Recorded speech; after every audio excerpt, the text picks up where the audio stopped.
पति पत्नी की हत्या कर दी गई थी, किस तरीके से पुलिस ने इसका खुलासा किया है, क्योंकि 24 घंटे के अंदर ही आपने खुलासा कर दिया? देखिए, कल सुबह एक सूचना आती है एकदिल थाना अंतर्गत जनपद इटावा में कि एक दंपत्ति की हत्या हो गई है, पति पत्नी की। उस पर इटावा पुलिस और सभी अधिकारी, थानाध्यक्ष से लेकर के सीओ सिटी, एसपी सिटी, सभी एसएसपी और डीएम सभी लोग मौके पर पहुंचते हैं और जो नियमानुसार कार्रवाई होती है, पंचायतनामा के बाद बॉडी को कब्जे में लेकर के पोस्टमार्टम की कार्रवाई सुनिश्चित कराई जाती है और पूरी इंटेलिजेंस जो होती है, क्रिमिनल इंटेलिजेंस को गैदर किया जाता है। उसके बाद मुलजिमों के लिए दो टीम बनाई जाती हैं।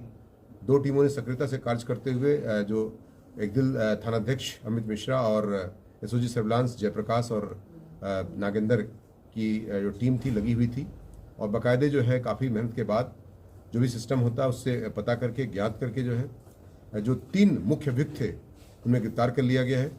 उसमें जो मुख्य अभियुक्त है राहुल, करिश्मा जो उनकी बहू है मृतक की, तथा जो इनका क्या कहते हैं जो ससुर है वो समधी कह सकते हैं, वो गिरफ्तार कर लिया गया है और तीनों के पास से जो फावड़ा है और ईंट जो हत्या में प्रयुक्त किया गया था वो बरामद कर लिया गया है और निश्चित तौर से 24 घंटे के अंदर इटावा पुलिस के द्वारा ये कार्य अंजाम दिया गया है और उस सनसनीखेज घटना का गिरफ्तार करके निश्चित तौर से बहुत ही अविलंब कार्रवाई जो है सुनिश्चित की गई है।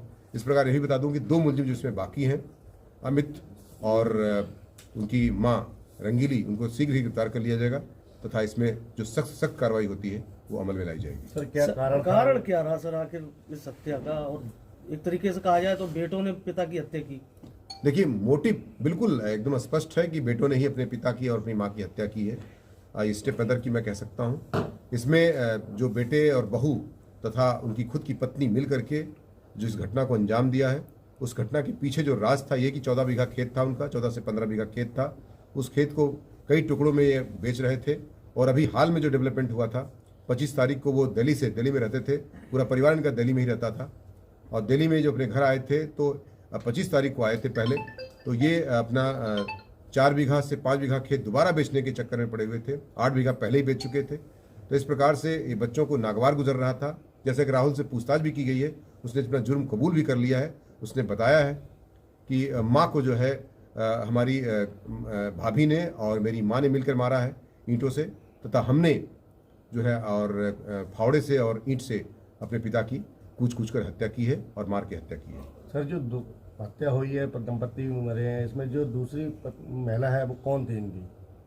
इनकी स्टेप मदर थी और सौतेली माँ कह सकते हैं और साथ ही साथ अभी और जब पूछताछ की गई तो उसमें भी बताया गया है कि उनको ब्रेस्ट कैंसर की बात भी बताई गई है और उसका इलाज भी चल रहा था और निश्चित तौर से जो है एक सनसनीखेज जो घटना हुई थी 24 घंटे के अंदर इटावा पुलिस द्वारा गिरफ्तार करके इसका पटाक्षेप किया जा रहा है।